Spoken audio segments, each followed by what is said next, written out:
Mga kaibigan, mga kababayan, ngayong araw po ng Martes, September 17, 2024, update ko lamang po kayo sa lagay ng ating panahon. Pero bago ho yan, huwag po munang kalimutan i-like at i-subscribe po ang ating YouTube channel at pahit na rin po ng notification bell para updated po kayo sa lagay po ng ating panahon. Mga kaibigan, ngayong Martes po ay patuloy pa rin po nating binomonitor. Ito nga pong nalalapit na paglandfall ng dalawang bagyo sa ating Philippine Area of Responsibility. So una nating i-monitor ito nga pong tropical depression na si Hener na ngayon po may layong 165 kilometers northeast of Kasiguran, Aurora. Ang lakas ng hangin nasa 55 kilometers per hour malapit sa sentro na may bugso naman na 70 kilometers per hour southwestward ang kilo sa bilis po na 20 kilometers per hour.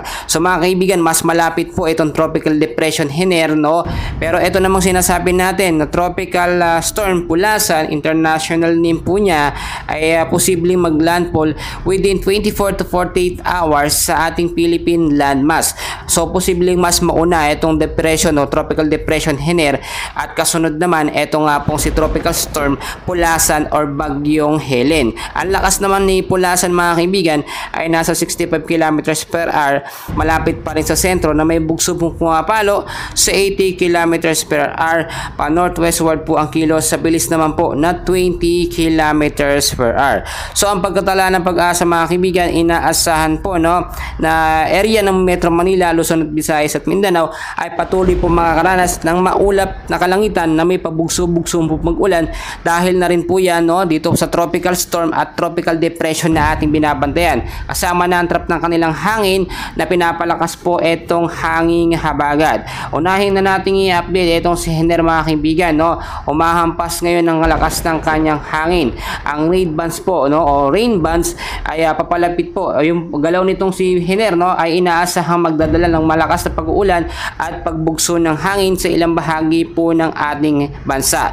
Inaasahang maglalandfall po itong si bagyong Hener ngayong araw po ng gabi mga kaibigan at hanggang sa madaling araw yan sa area po ng Cagayan, Isabela at ang ilang bahagi naman po ng Northern Luzon, babaybayin niya po yan papunta po o pagdating naman dito sa West Philippine Sea ay posibleng mas maging malakas pa po siya. Inaasahan din palalakasin po itong tropical depression Hener or bagyong Hener, itong hanging habagat sa ilang bahagi po ng ating bansa. So maging handa at mag-ingat po, especially ang North Luzon area po mga kaibigan na nagbabadya na magbibigay ng patuloy at malakas po na pag-uulan. Nakataas pa rin ngayon mga kaibigan ang storm signal number 1 sa ilang bahagi po yan ng Northern Luzon at ilang bahagi ng Central Luzon, kasama na rin po ang hilagang bahagi ng Quezon Province dahil po sa patuloy na paglapit po ng sirkulasyon ng bagyong Hener na nagbabadya pong maglandfall po ngayong gabi po or ngayong araw po ng Martes sa ating Philippine Area of Responsibility.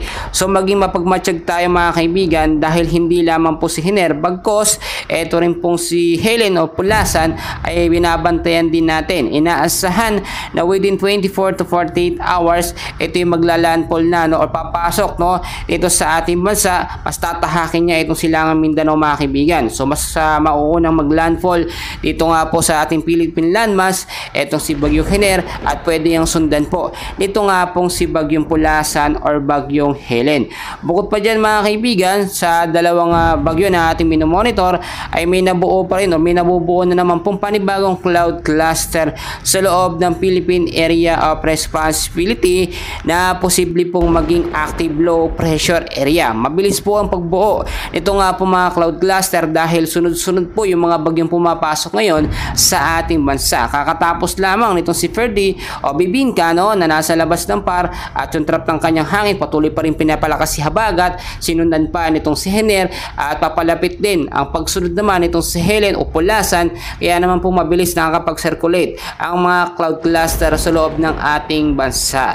So mga kaibigan, kung kayo lalabas na inyong mga kabahayan ngayong araw po ng Martes, o galiin magdala ng payong jacket, kapote panlaban sa mga biglaang pag-ulan.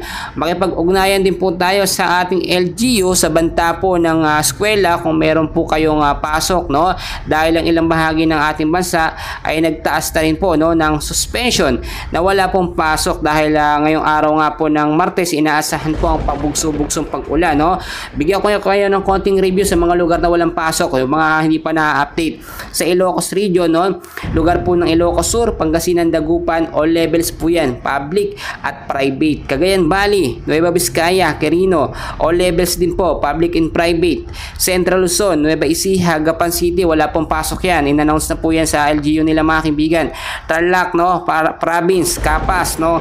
Kasama pong Concepcion, Tarlac City, wala pong pasok mga kaibigan. May Maropa, Occidental Mindoro, Magsaysay, wala din po sa Palawan, Coron, Bicol Region, Camarines Sur, Negros Island Region, Negros Occidental, wala pong pasok, private at public po mga kaibigan. So yan lamang pong lagay ng ating panahon. Patuloy ko kayong i-update. Please pakiusap, huwag kalimutin like and subscribe ang ating YouTube channel. Maraming salamat po.